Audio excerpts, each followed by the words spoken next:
Hey Ian, you ready? You bet I am. What are we talking about tonight? And talk about guns? If it's not a 30 cal, I'm not in. Jeez, mate, that's not very inclusive. Have you seen Jono? Hey Jono, you ready? Well, God knows where he is, mate. He's probably caught up in the neighbour's wire again. You ready to go? Let's do this. Mate, I'm ready. Let's crank it up. Righto then. Welcome back, listeners, to another episode of the Hunter's Campfire, where we're going to talk about all things hunting and the great outdoors. And we'll probably throw in a few tips along the way. You want a tip? Say it once, say it 1,000 times. Goats love rocks. Or a few things about deer. Mark, what do you reckon about deer? As a deer hunter, I love hunting pigs. Well, that's about as useful as I expected it to be. Oh, check it out. Here comes Jono. He's being chased by the neighbour's dog. Okay guys, let's get this started.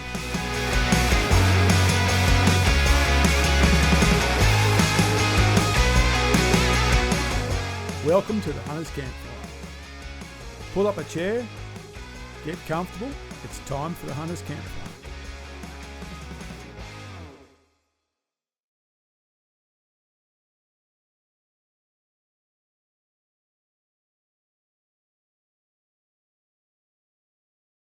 Good evening, Ian. How are you? Good, Mark. Back at it again. How we going? Yep. We're getting there, that's for sure. And Jono, how's your good self? Yeah, doing well, Mark. Thank you very much. How are you doing? You feeling better? Getting over COVID. So I'm on the up and up. I'm getting better, though my lungs are pretty crap, but I'm getting better. And with us tonight is Roy Butler, member of the MP, member of the New South Wales Legislative Assembly, and representative for the seat, or is it district of Barwon? Are you a seat or a district, Roy? Both okay. are fine. Barwon. There we go. So I got that right. And so we're going to talk to Roy about, working in the New South Wales Parliament, Roy's connection to hunting and shooting, and our connection as state forest hunters to Roy's electorate or district. So before we jump into that, let's talk about what's happening this weekend, which is something that's happening near Roy's district, but a little bit to the east, which is the Weekend Slam. Who wants to give us a rundown? I'm so looking forward to the slam hunt. It's going to be great. There's rumours of COVID in Team Tard's camp. That'd be Jono's camp, Roy, and rumours. Oh no, Mark's getting over it, and only my team is at full strength. I can show you the little thing. I can show you the thing that shows I haven't got it. You know, I've got the test around here somewhere. It's not a rumour. No, I was talking about Jono. Yeah, I hope you get over that. It's going to be tough to walk around in the -4 degrees with heavy chests. So lots of hot toddies. It's the order of the day. And be well for the weekend. I'm looking forward to it. But it was a big weekend over the weekend just gone. Everyone hit the range pretty much, didn't we? Yep. Lucky enough for those that were tuned into the socials that I've flicked over from the Burris Eliminator 5 scope, which is was their latest and greatest of auto ranging scope technology, to the Burris Eliminator 6, which is a massive improvement on the 5. Not that there was anything wrong with the 5. And I think the last podcast we spoke to the fellas at Beretta that came on, and they spoke about the marked improvement between the two scopes, and verified, not just marketing sales spiel, actual fact. It's impressive. One of the things that this Eliminator does that I wasn't expecting was how it incorporates all the ometers, if you want to call it that, the barometers, the thermometers, the every other ometer that there possibly can be, into the ballistics calculations. So you zero this thing at 100, and then based on, and we know this, when you zero a normal scope in where I am in Toowoomba, and you head down the range and shoot maybe at Belmont, the elevation drop changes your point of impact by a couple of centimetres. So when you head from here up onto the tablelands and you're hunting up there and it's cold, and various different other factors. Humidities are different, barometric pressures are different. The scope takes all of that stuff into account to recalculate your hold depending on the distance you're shooting. And man, oh man, is it deadly accurate. It was so good to put it through its paces over the weekend. And I take pity on the feral animals that stand in the way in the weekend coming. It's going to be a good trip. I'm really looking forward to it. You got to find them first. You got to find them. That's true. Right. That's true. It doesn't do that yet. No. I actually think what's really impressive is it now looks like a scope. It does, yeah. It's gone. So it's like got more in it, but it's less of it somehow, you know? Yeah, like technology tends to do, right? Yeah. That's right. Yeah. It looks sexy. They did say that they'd taken 3 or 4 generations of this scope and they'd withheld packing it into this tiny little scope-like form factor until they got it perfectly right. But it's great. The other thing that's different between all of the other Barus scopes and this one is the previous ones, they all had, and I guess maybe this is why it was slightly bigger, it had a projectile library built into the scope. So at the time of purchase, the firmware update or the updates that you put into the scope puts this huge big bullet library in there. And then based on the bullet that you buy or build, you go and find it in a table, find its code, enter the code into the scope, and it creates its ballistics profile for that projectile that you're shooting. And that can be a bit cumbersome if you forget how to, which buttons to push to get that going. The new one, you just select it on your phone and it Bluetooths it straight to the scope.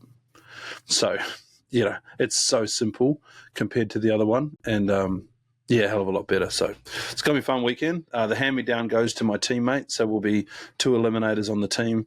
And, we look forward to the uneven competition in terms of technology. And you're shooting Seiko ammo? Seiko ammo, yep. Super hammerheads for me. And Hendo, my buddy, is I can't remember exactly which version he was using, but Group 12 on the weekend, so he's ready to go. Cool. So I'm using Norma.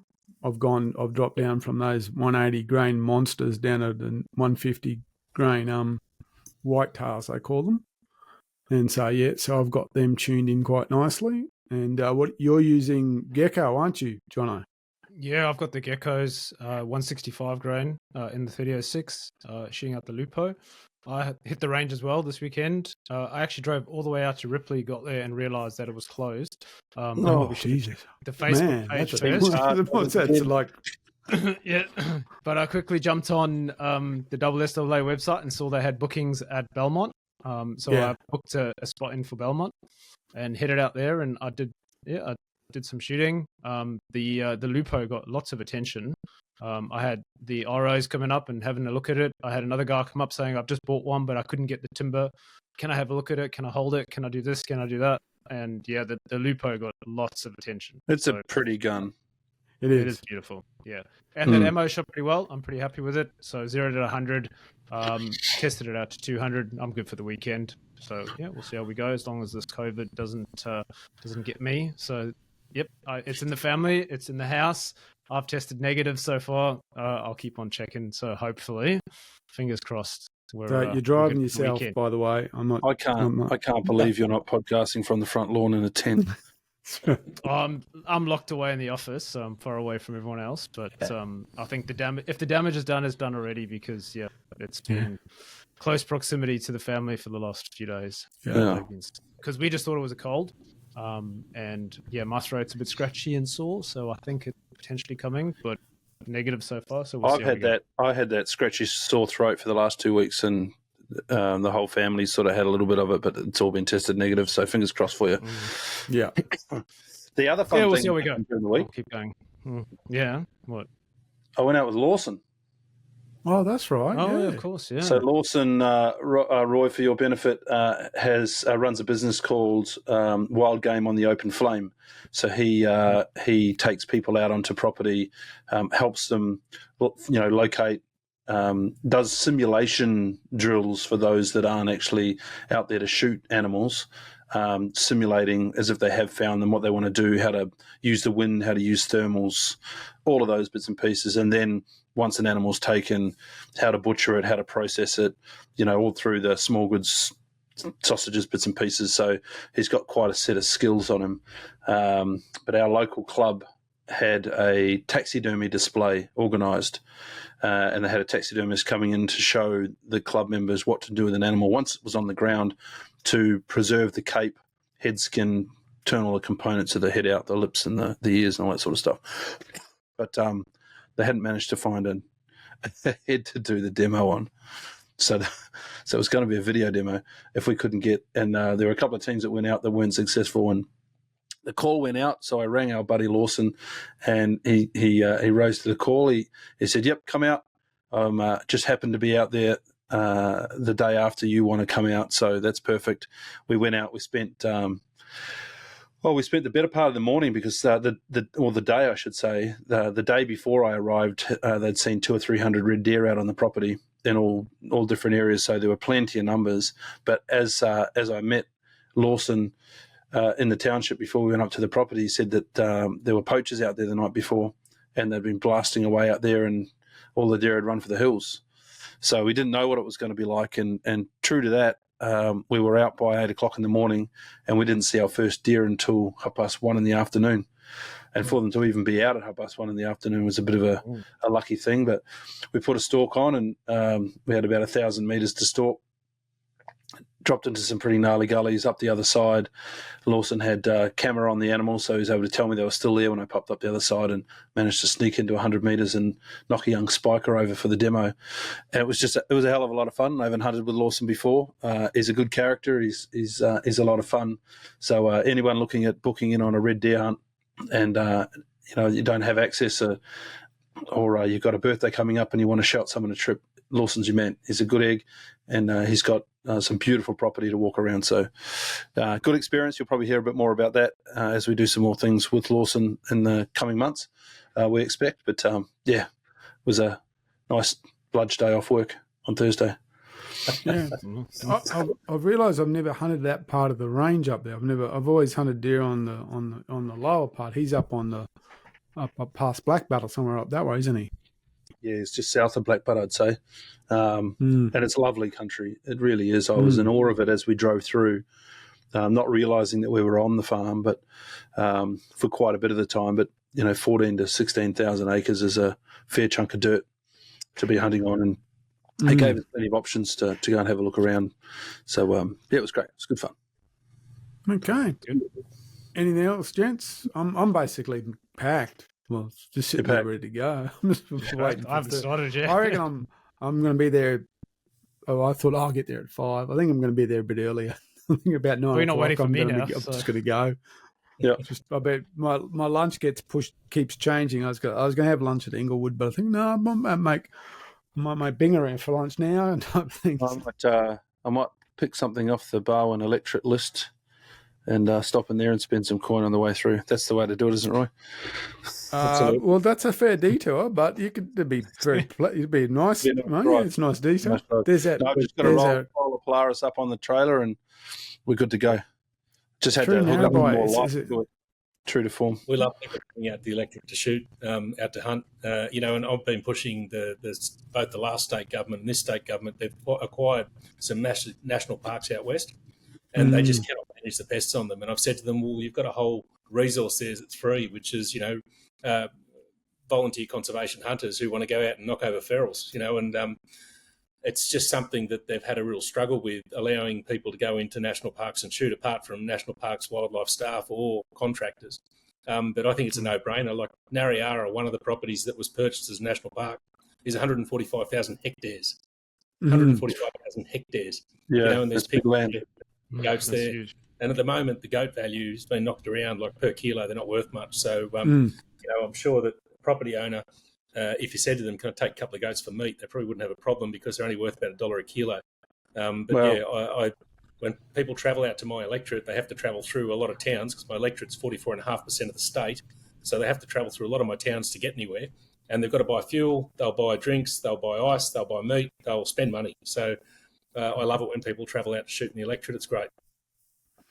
Yeah, I mean that's a great place to start. So, I mean, do you want to give people who, especially Queenslanders or other people listening, kind of where your electorate is and what it, you said it covers 44% of the state, which is actually kind of, that's not electorate, huge. that's a kingdom. That's a number. That's like, I own half. All you need to do is buy the Sydney electorate and you own half. It's like Monopoly. You can. It's about the size of Germany. It's honestly about the size of Germany. It's 356,000 square kilometres. 13 local government areas, and then the unincorporated area, which is places like Tibooburra, Milparinka and Packsaddle, which is 93,000 square kilometres. It has over 100 schools and preschools, 27 hospitals and MPSs, 150 communities and localities, 43 police stations, 47 media outlets, 19 fire stations. It's a beast of an electorate. There's nothing like it in the New South Wales Parliament. Honestly, nothing even close. The next biggest. Sorry? You border two states, don't you? You've got Queensland and South Australia, don't you? I've got most of the Queensland border and most of the South Australian border. Australian border, yeah. Across to almost Mungandai, and then the South Australian border almost down to Ivanhoe. And then if you go from Mungandai down, sort of Mungandai down through, I don't own Moree, but go to Ballatta, Narrabri, and then Weewaw, Barnbar, Boggabri, Coolar, Dunedoo, across through my hometown of Mindoran, where I live, and then Gilgandra, Tottenham, then across to Condobolin, Lake of Jellicoe, then through Ivanhoe to the South Australian border again. But all the big is Broken Hill. But the Burke, Walgett, Brewarrina, Canamble, Kinnabarabran, they're all in my electorate. Yeah. We'll be, if we go chasing camels in South Australia, we'll be driving through. You'll be driving that as well, yeah. And from a personal point of view, our families holidayed a lot in your electorate. Stayed at Lightning Ridge for a week. Went out to Burke, Brewarrina. It was raining that day. Didn't see the fish traps. Actually, nearly spun out on the dirt road at Brewarrina. So my boys like it. And up through Lightning Ridge, and we came down through Dirrabandy and Hebel that way. And then, of course, if you've ever hunted the Pilliga, that's you. Yep. That's Roy's block. Both Pilliga East and Pilliga West, and those little forests around. Canoe Forest is right in home. That's a state forest hunting area as well. Yep. Which one's that? Canoe. I don't know that one. I haven't been out there. Yeah, we've had state forest hunting in there. They close it off. They put bunting along the roadside. And they have people go in there and shoot. No, that's not government employees. That's volunteer conservation hunters. Oh, okay. Yeah. So, and there's also some historic stuff like, Burke and Brewarrina and the fish traps. Yep. Depending on they're what the Aboriginal fish traps there. Burke's a very interesting place, and then right through to Broken Hill. So. As we've agreed, that's a fair chunk of land. I mean, where's your electoral office and how often are you not there? So I'm very rarely in the office. Normally in the car. So I've got 3 offices, one in Narrabri, one in Cobar, one in Broken Hill, and then I've got a parliamentary office in Sydney. Barwon as an electorate, being the biggest electorate, has the highest allocation of officers and staff, which is really important because 13 councils to deal with. That means 13 mayors, 13 sets of councillors, plus all the moving parts, 27 hospitals and MPSs and 100 schools. You can't do that with 3 staff, So I do get a higher allocation of staff, which is excellent and means that I can keep on the road and keep moving because invariably if you go to a community, they'll say to you, well, it's great that you were here. When are you coming back? Which means that we've got 150 places to be and then 4 months of the year at least to spend in Parliament. It's hard to get everywhere as often as people would like you to, but I certainly try, and I do anywhere from 60 to 80,000 k's a year just getting around the electorate, and that's in 8 months because 4 months of the year I'm stuck in Sydney. So how did you find yourself in Parliament? Look, good question. How'd you go from far west in New South Wales to downtown Sydney? Look, so it probably really started, the journey towards Parliament started probably in 2017. I was elected as Senior Vice President of the SSAA New South Wales Board. So that was a point where I thought, righto, this is something that obviously it was a big effort to get elected, but I was elected. It was a 3-year term. I'd been elected on a clear sort of a clear agenda of what I wanted to achieve. After 2 years, we were at the 2019 election stage. Thankfully, I'd achieved what I wanted to do in the 2 years instead of 3, so I could walk away with a clear conscience, and we'd done what we wanted. I'd done what I wanted to do. But about August of 17, so it was April of 17, elected to the board. August of 17, I was approached by the Shooters, Fishers, Farmers Party, and they said, "Hey, would you be interested in running in a seat out west, whether it's Dubbo or Barwon?" And I said, "Well, I'd only consider running in Barwon because it's where I live." And one thing led to another, and then in the, I think it was about the March of 18, I launched a campaign. So it was a 12-month campaign. Did a lot of Ks, spent a lot of time in a caravan travelling around the electorate, just talking to people. Spent a fair bit of time at gun clubs and pistol clubs when I could, but got out and was successful in 2019, in March of 2019, being elected to the seat of Barwon. First time the seat had changed hands in about 70 years. It's been previously held by the National Party or National Party Country Party for 69 or 70 years. Yeah. So it changed hands, and that was a record, like a historical thing, because it hadn't happened before. And then I left the Shooters, Fishers, Farmers for reasons that are probably pretty clear. I can talk through them if you want, but I think it's pretty well documented. In December of 22, and in the election of 2023, I ran as an independent, and I increased my margin by about 12 or 13% as an independent, and continue to advocate for firearms owners whenever I can in the Parliament, whether it's behind closed doors or on the floor of Parliament. But yeah, that's kind of the journey that it went on. I was in a really fortunate position. So I was actually the region manager of Western Region Police back in from 2009 to 2019. So I was in a really great position, well paid, didn't have a lot to worry about really. And basically I thought to myself, well, the only reason I'm in this position is the people of New South Wales have treated me really well. They've given me a master's degree. They've given me other postgraduate qualifications. I've been compensated well for my time. And I was going to retire in 2025. I was just going to go and live on my farm and play with cows and travel and have a good time.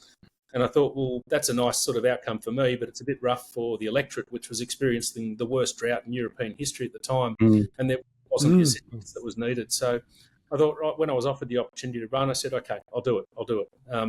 And I accepted that there's no guarantee, but I thought, well, I'll use my long service leave, I'll spend my own money, and obviously I was supported by a party to do that at the time as well, and I ran and was successful. So, yeah, so I've been here now for 5 years, and we've had an amazing run, and I know that this is the Hunters Campfire podcast, so you don't want to talk too much about politics or money, but No. I suppose one of success is, in 17-18, the electorate-specific funding for the seat of Barwon was 132 million.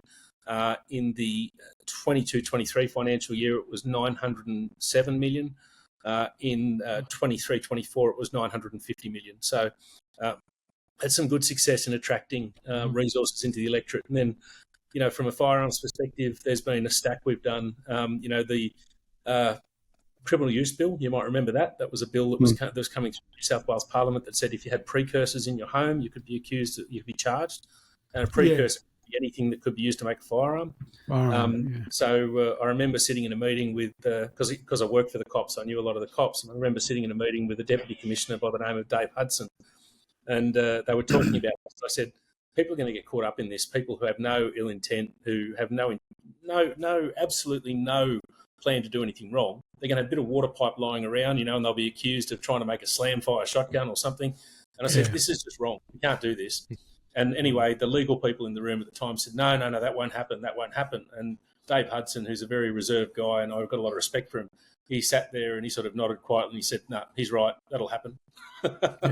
So it was allowed to fall off the business paper, basically. They didn't pull it because that would have been faced, but they allowed it to fall off the business paper. And since then, we've had some success with the new police minister on things like, the problems we've got with telescopic stocks, where we've got pin stocks that basically don't actually move much. It's just like a shotgun stock for, clay target shooting, where you've got an ability to extend the length of pull or raise or lower the home. Under the legislation as it stands, that's caught up as a telescopic stock, even though we know it's not. And it means that some firearm models and makes have been eliminated from sale in New South Wales. So anyway, that's another thing that we've had some success with. But it's a constant battle, there's always something happening. And then when one state does something, like WA is doing some pretty horrendous things at the moment, and that sort of encourages other states to try and do things. But my colleague and I, Phil Donato, who's the member for Orange, we're both members of the Shooters, Fishers, Farmers. We're both keen shooters. I mean, I got my first gun when I was 3. They didn't give me ammo. They didn't give any ammo, but it was my grandfather's shotgun. It was an old side-by-side hammer gun that I used to put, the mid-sized marbles. I used to put those down there and fire using the hammers. Used to fire those out of the barrels. But that was back in 1980, guys. So it was okay, right? 1980. All right. Yeah. Okay. Oh, good. Yeah. But I grew up shooting, so I always liked firearms. My dad. I remember the first heavy lot of shooting I did was when I was probably about 8 years old. So I was living across the road from a chook farm, and there was a bloke living there who used to knock off sparrows and pigeons with an old Bruno Model 1 with a suppressor, which then was okay. He's in New Zealand now, so it's okay. It's his firearm, not mine. Took the suppressor with him. An old Gammo 22 break barrel air rifle, and we shot the thing so much that we actually wore the trigger sear off it and had to go and weld it back up and grind it back so it would still catch on the trigger sear. But yeah, I kept shooting all through school. I went to boarding school that had a small bore club, so I shot all through school with small bore. And then as soon as I finished school, I went to the army. I went through basic training, then IETs, and then went into reconnaissance sniper platoon after I did the recon course. I did the tracking course at Tully. I did lots of great courses. So I learned a lot of great skills and bushcraft. And then from there, went to worked in the prisons, worked in disability, then police, but also was a Cat D VPAC shooter out in the West. So I went and got my Cat D VPAC license, got the commissioner's permit for suppressors, and I would go and on a weekend I'd go out and park myself where I knew that the pigs would be coming off the paddocks as the light came up, and I'd park myself downwind of them and wait for them to walk into me basically, and I'd brass them up and clean up a whole lot of them. So didn't have the costs of a chopper, didn't have the noise of a vehicle or any of the disturbance of a vehicle, but still had pretty good results. Being able to clean them up between shooting and baiting and trapping. There was a fair bit we could do on properties. And I've always been a keen clay target shooter and pistol shooter, and on my own place, I only live on 1,000 acres. So I understand you guys have to travel to ranges to sight in. I'm very fortunate. I can just go down the paddock and shoot. I love it how you put it in front of 1,000 acres. It's just because of where you live that only is the thing. Well, exactly. Out west is not bad. West 1,000 acres is a house block, like out in the far west. It's a pretty block, yeah. But no, I love the property, and I love the fact that if I want to, I can grab a rifle and I can go and shoot, or I've got a clay target thrower made up and a horse trailer that's got 4 traps on it. So if I want to go and shoot clays, I can. Had it made it's about. It's the best use of a horse trailer I've heard all day. That's right. I've got a lot of horses. Don't worry. I had it made about 4 or 5 years ago, 4 years ago probably, and I've used it literally 0 times. Never taken it down the paddock because I don't have time. I rarely get gun clubs now. I mean, literally, I struggle to get to enough range attendances for pistol. But I'm a collector. I've got a lot of old stuff. I've got a lot of old stuff dating back to the 1600s. I've got a heap of modern stuff. I love my shooting. I've got some really high-end stuff. I've got a Seiko AV built into a 300 rum with a Night Force. It's a bench rest scope, 8 to 32 B56. With a Macmillan A5 stock and a big brake and a truck axle for a barrel. And you can shoot, out to 1.5 Ks with that. It's great. I got the thing I like grabbing off the shelf most, and I don't have a man bun, but it's the thing I like grabbing most. It's got a 6.5, got to be. Yeah. It is honestly the flattest shooting thing. They are. Laser. 200 metres, you put it on the head. 400 metres, you put it on the ears, and it'll just do the job every time. So I'm very keen on that, and it's a very accurate little package. It's a Ruger 77 VT in stainless with laminate stock. But I've got some weird stuff too. Like, have you seen the Precision Ordnance Factory tombstone? No. So it's a 9mm by 19, so 9mm parabellum lever action rifle with a 10-round box magazine. Oh, okay. Oh. Because It's Ruger had a semi-auto 9mm, didn't they? Yeah, the camp rifle. Yep, that's the right. camp rifle. Yeah, I remember that one. Well, when I was doing the VPAC shooting, I had a 1044 Deer Stalker. I had a 14, but it was a 180 series, which is probably the least desirable one. I had an SKS, which I know people scoff at the SKS, but there's nothing within 100 metres in scrub. An SKS is just brilliant, like 123 grain projectile, 10 rounds. By the time you got through 10 rounds, the pigs are gone, so it was a very effective little package, and I loved using that.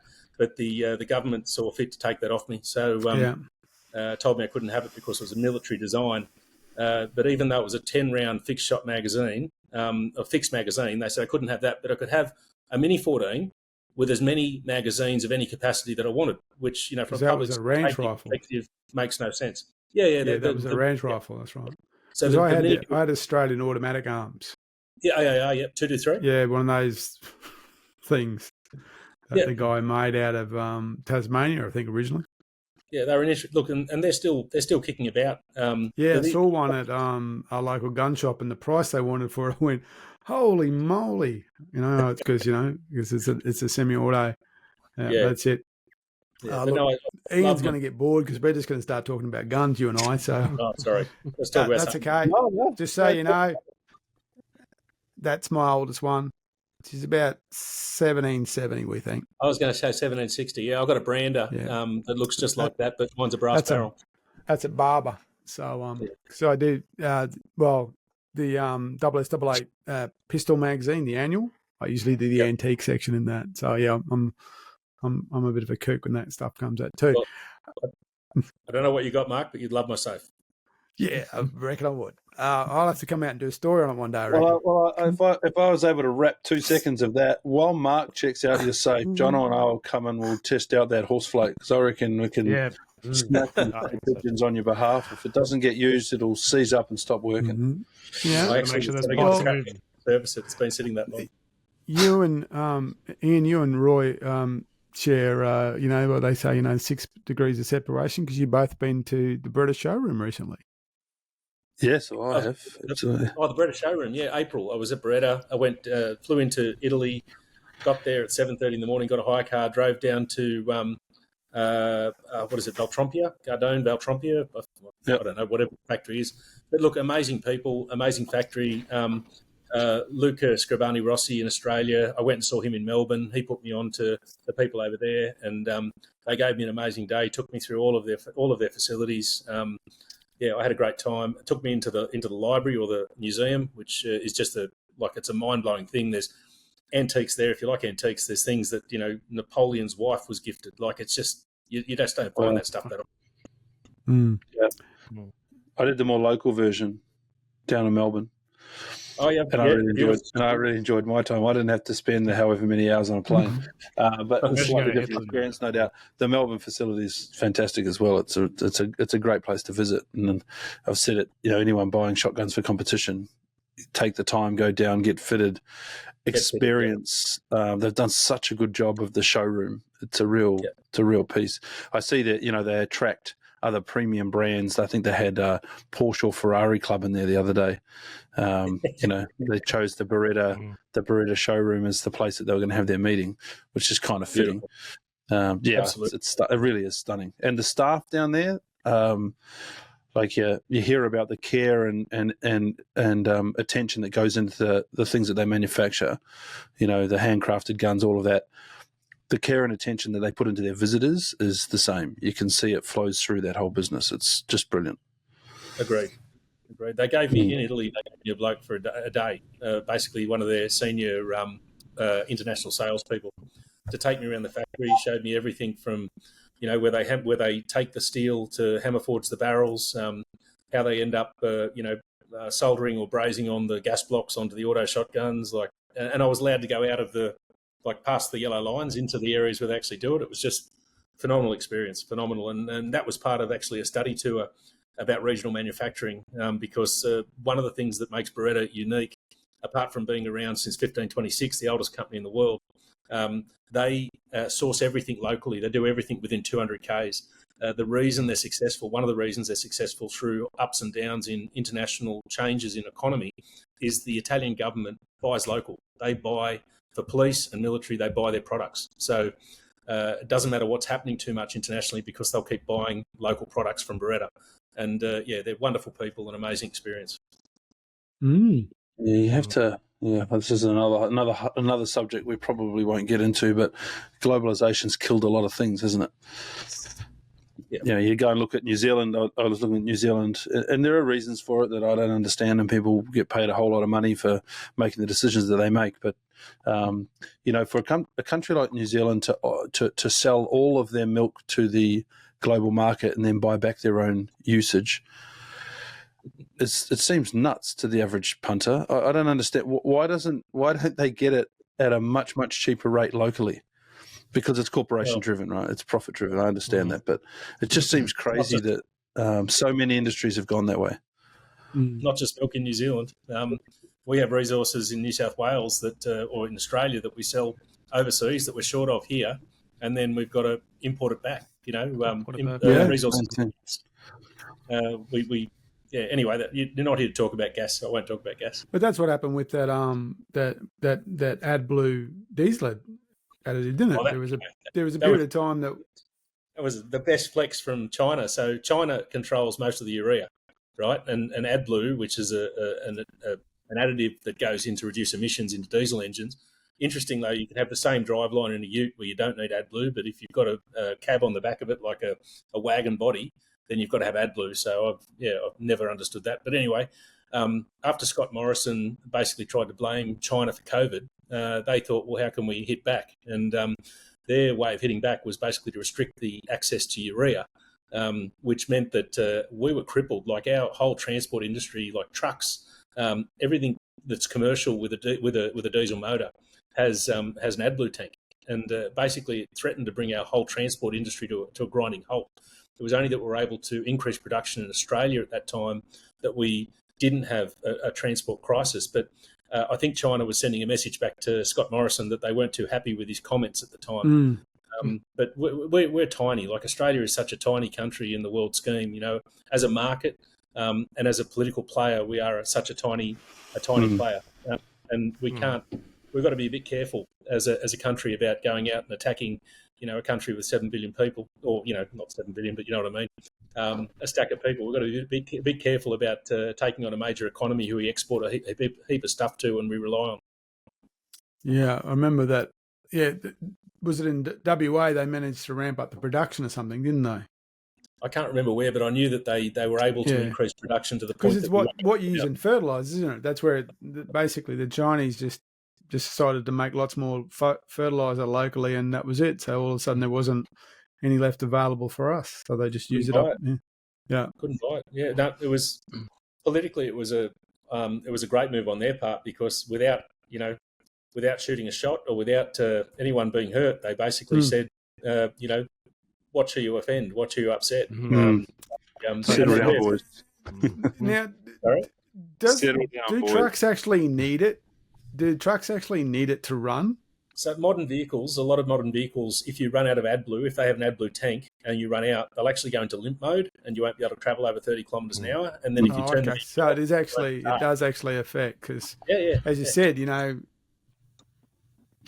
it's a weird law, because it's like, you know, my D-Max doesn't require AdBlue because it's a commercial vehicle. So if you change that question, if there's any mechanics in the group, if you were to bypass the sensor on the AdBlue tank, would you damage your vehicle? Like the one that said go into limp mode, obviously that's some sort of sensor on the tank that says I'm empty, better slow me down. Is it going to damage the vehicle? Don't know. But it'd be imagine if that happened, it'd be, you know, they'd just have mechanics line up at every traffic light, disconnecting that so people could get to work and move.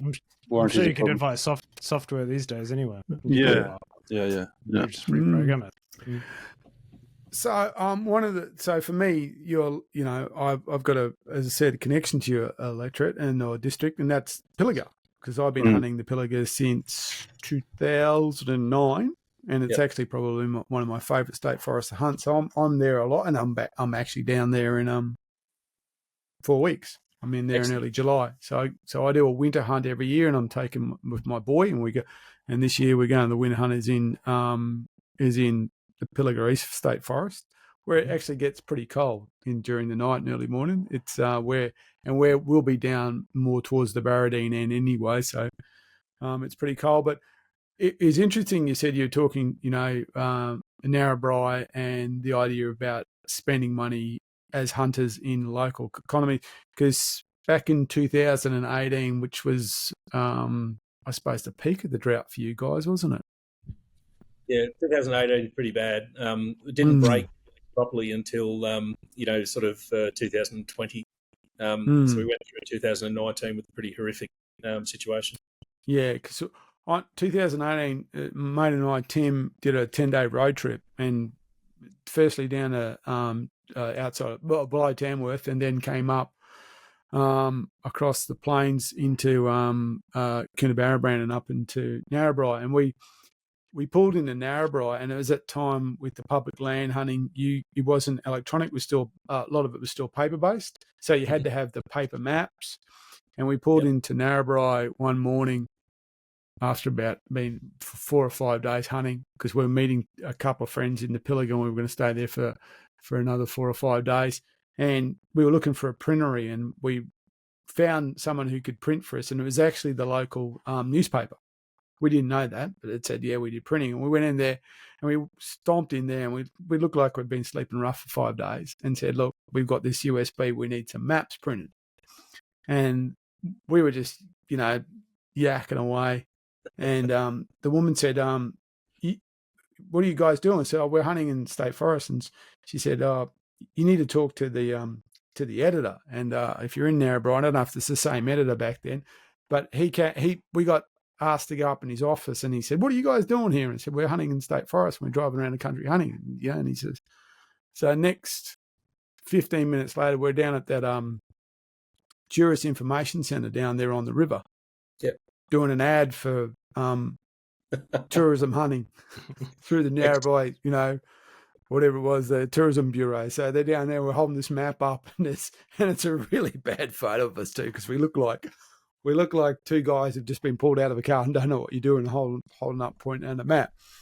So we went, but so, the whole idea of tourism hunting, and the benefit of that was, they saw it straight away. People are coming into town, they're spending money.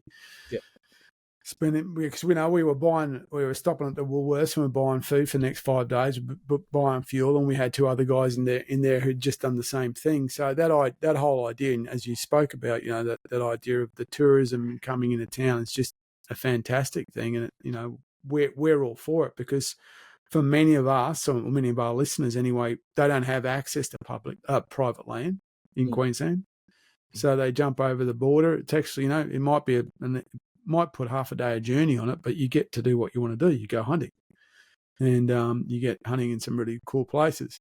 And as I said, my favourite being the Pilliga. I know that you're all over the electorate, but I mean, what's the feel for? Because there's so much negativity about hunting in most media.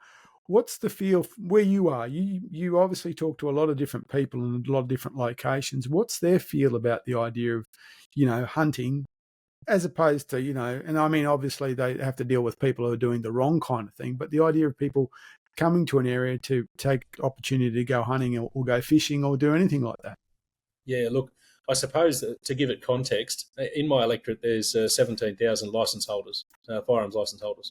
So that's out of probably 54,000 people that are available. So much higher ownership and licensing than everywhere else. And I'll give you an example. In the 2018, I've been to SHOT Show a couple of times in Vegas, over a big gun show in the Sands Expo Centre. And 2016, I took a photo with a Barrett 50, the auto Barrett 50. And it's just a photo of me holding a gun with no firing pin. But someone got it off my social media and gave it to the Daily Telegraph, who put it on page 14 and then on the front page of the Daily Telegraph a couple of days before the election. People in Sydney lost their mind. They, we cannot have this person who was, in reconnaissance sniper platoon who likes guns in the Parliament. We can't do that. And Why? anyway, in my electorate, men and women would come up to me after they saw the article and they go, "Geez, that was a nice rifle, Roy." Yeah. The fear of firearms and the dislike of hunting. I mean, people are very practical out in my part of the world. They understand that feral animals need to be controlled. And shooting is one of the most humane ways to control them. Poisoning is not always very kind. Trapping will normally involve shooting anyway. So I think people in my electorate just accept that that's something that happens. And given the high level of firearms ownership in my electorate, I think people go, well, if people are going to come out here and spend money and they're going to be safe and sensible and use firearms in a responsible way, what's the problem? What's the problem? And I suppose for you, if I got it right, does Helen Dalton's electorate butt up against yours? Yeah, down in the south. I end down in the south, and then Helen's got the seat of Murray, which is 170,000 square k's. So it's just on about half the size of my electorate. She's got that whole Riverina, Griffith, the Murray and the Murrumbidgee, different landscape, different country. Probably a bit wetter country than what I've got because she's got the Hume and Dartmouth dams, big snowmelt dams up in the snowies that every year will melt and fill the dams, and you've got water to release. Whereas the Darling, the Darling, Guida, Namoy, Barwon, my rivers rely on rainfall. We need rainfall mostly in Queensland, west of the ranges in Toowoomba to get flows. When we get those flows, things go nuts. The number of pigs out west goes crazy when we get really good rainfall. They breed up real quick, and that's the same for all the ferals. They do really well when everything else is doing well. The ferals do well as well. So after rainfall, we get just crazy numbers of pigs and crazy numbers of just about everything, and then they drop off just as quick when it goes dry. There'll always be some that'll hang on where they've got access to water, but the numbers drop off pretty quick when it goes real dry and there's no food. That's right, and it's filled. Is it Donato? Yep. He's in Orange, and is he shared a boundary with you as well? Yep. So if you look at the township, Tullamore is pretty much the joining point of our electorate. It's like we're right. If we go to Tullamore, we can meet with people from Phil's electorate and my electorate on the same day. There you go. So that's quite a block in terms of land mass. So what's that? That punches you up at around 60%, doesn't it? Well, yeah. I mean, Helen. I don't know what Helen's thoughts are on public land hunting. I know Phil's incredibly supportive. He's got an R license. He goes out there and shoots. I mean, I've had a firearms license since you had to have one, and had firearms before you had to have one. But yeah, it's I suppose it's different. There are actually a few people in Parliament who don't mind shooting. I'm the chair or co-chair with Phil of the Parliamentary Friends of Shooting and Outdoor Recreation. And we held a day out at the Sydney International Shooting Centre, which was the Olympic venue from the 2000 Olympic Games. And we got about 30 people out of the Parliament out there shooting rifles and pistols for the day. And the whole idea of it was just to show people that it's actually a well-organised, thing. It's safe. There's nothing to be scared of. These are the same people who are going to be making decisions about firearms, the same people who are going to be, doing the research on firearms. And the more people we can get out there safely using a firearm in a legal way, obviously means the more people who can go, well, next time they're having a discussion about it, they can say, I've done it. Now, there's nothing wrong with it. It's safe. It's well organised. They give you the training. And in New South Wales, if you're unlicensed, the only way you can handle a firearm is at a range on what we call a P650, which is an authority. We're the same up here. Yeah. Yeah. So I don't know if the form's the same, but if you're unlicensed, you're not allowed to touch a rifle or fire a rifle unless you're on an organised range. Yeah. With an RSO. Yep. So, because my son's now legally at the age where he can go visit range and shoot. So that's the process we're going through right now. And there isn't even a licensing arrangement for him or for his age group, not for him specifically, but for his age group, which means that if he holds this particular license, his mum can drive him to the range, and he can be seen as responsible for the firearm to and from the range. So, it's weird. It's just weird, It's like he can do that, but there's other things he can't do, but he can do that, So it's just that. So so we're going through that right now. It's it's interesting you speak about that perception, because there's one of your fellow parliamentarians is an Olympic shooter, isn't he? Or was he an Olympic shooter? He's a pistol shooter. Is he the guy from Hunter? From the Hunter? Yeah. So he's a federal parliament, not state parliament. But he's federal. That's right. Sorry. He came to our try shooting day. We also had Susie Ballo, who's an Olympic shooter as well, clay target shooter. Yeah, so we had some good names there, some good people, and like I said, it was an incredibly successul day. People had a great time, and I suspect the next time we put it on, it'll be oversubscribed, and we'll have to cap numbers because too many people went back and said they had too much. It's much fun. Well, I wasn't there, but Jono and Ian ran in a now for the second or third year event in New South Wales public land during April, which was what we call Hunt Camp, and technically that was couldn't be oversubscribed, but it was certainly 100% subscription. As many R licensed places that were available in that forest were filled up, and there was 25 guys in total who turned up and spent most of the week there, and hunted, and some of them had never seen deer before and managed to do that. So there's certainly that appetite for it there. And as you said, it's nearly all perception, and that perception's really weird. It's there's a real line, isn't there? There's a real demarcation line between almost like you can be, even if you don't particularly interested, you can be sensible about it, but then you get to this point where it's almost hysterical. There's this real kind of weird hysterics get involved when it seems the people who are the most hysterical have the least information or least knowledge about what they're being hysterical about.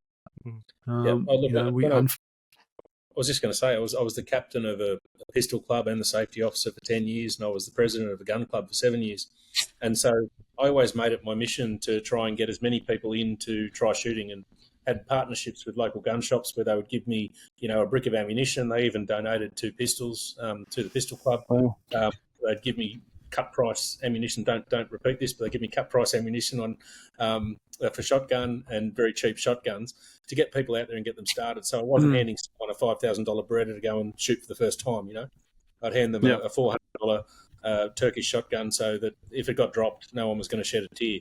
But we'd do that on the basis that if they came out and they tried it, they'd either then want to keep going and they'd want to come back, or at the very least, the next time they were having a discussion with someone about shooting, they'd go, "Oh no, that's all wrong. That's not what it's like at all. It's great, and they're great people, And that's what we want people to do. We want people to associate firearms with good, responsible people, unlike some elements of the media, which obviously anytime something goes wrong with a firearm tries to spread that blame to anyone that uses one. Yeah. I think there's a lot of work that can be done even at a club level, even though everyone's got the right intentions. Roy, the same things that you're saying about encouraging people to come in. You often see people come in. They're a licensed shooter. They come into a practice session at a shotgun club. They put their license details down. They go out onto the trap layout by themselves. Often, you see, by themselves, and they miss 20 out of 25 of them. They still got a smile on their face, but they didn't get a whole lot of interaction. I think clubs have got to try and do more where possible anyway to foster that person who's coming on their own and try and give them a little bit of help or a bit of coaching or a bit of encouragement along the way, so they don't just walk in and burn their $30 and disappear and never to be seen again, because it was a so-so experience. I've been helping with the Come and Try Days and the corporate shoots in our local club, and just the difference between, you can just watch it, the difference between one person and another. One person goes to the effort to help them try and correct, just subtly, not, you can't overcoach someone who's trying for the first time, and then there are others that just let them go, Don't give them too much, and they just don't have the same experience. So I think there's a lot that can be done there. I was interested in, we were talking about Nundle and the hunt camp that we had. One of the comments that was made, we had 25 people go in. If you were to count the dollars that got dragged into that state forest, in $100,000 vehicles, campers, caravans, rifles, gear, all the hunting stuff, the money people spend on their sport, not just shooting. If you're into horses, you're into horses. If you're into something else, everyone spends money on their hobbies. But one of the comments that was made was that the hunters that come to the area aren't necessarily that welcomed because they're so self-sufficient. You put your camper trailer on and you go into the town, and you may not head down to the local township because you're packed up and you've got everything with you. I think it's probably important that people recognise that they're going through people's towns, and if at all possible, they should try and shop local when they get there. Do you get any of that feedback, or you tend to find that people are? It's more with free camps. So we've got a lot of what we call privilege or free camps, and people have this perception that if someone goes to a free camp, they don't spend any money. And I guess my lived experience, given I've got a free camp in my hometown, is that people will still head across to the pub for a meal. They'll still buy fuel. They mightn't spend as much as if they stay in accommodation. Yeah, I mean, they still spend money. I think it's Bundarra, that one of the places you'll be heading through Bundarra. We're heading a slightly different way. But I think it's Bundarra. There's a free camp, but it's behind the pub. Yeah, well, that's smart. It's like, someone's put their brains in that. Oh, can't drink drive and stuff like that. Oh, you sleep there. I'll just mow that bit of grass out there. You can sleep out there. So yeah, the free camp's behind the pub. So yeah, I suppose it's how you. And I suppose with your electorate, it would be very difficult to free camp without spending money in your electorate. You can't just pass through, because the next time you pass through, you're under sale power or something like that. Especially when you drive a patrol, a V8 petrol patrol, you need to stop at every town for fuel. That's right. You had a spinnaker on the top, and you're attacking.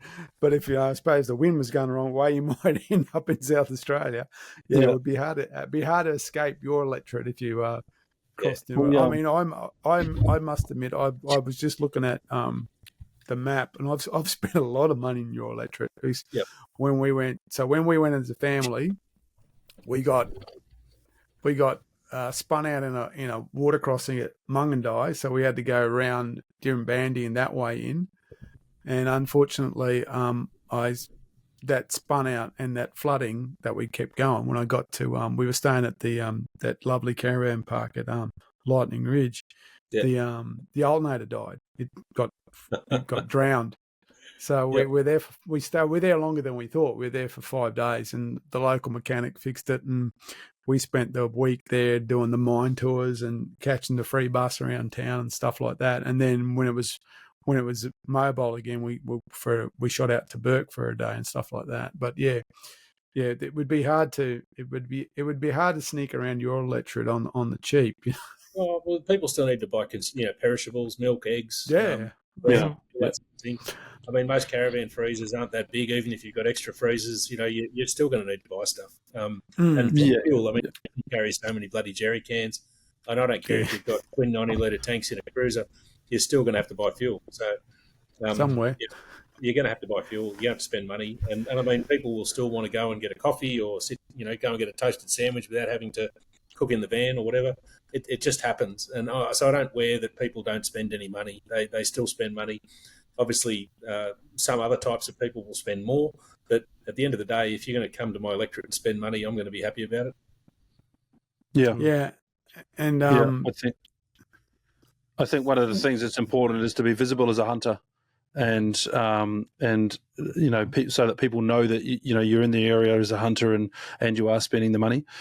This trip that we went on, we didn't give everyone, but this is the Frank.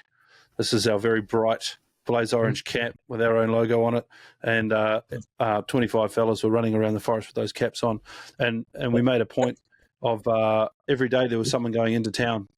And they'd have a camo shirt and a blaze orange cap on, And people knew that the hunters group was there and they were down there spending money.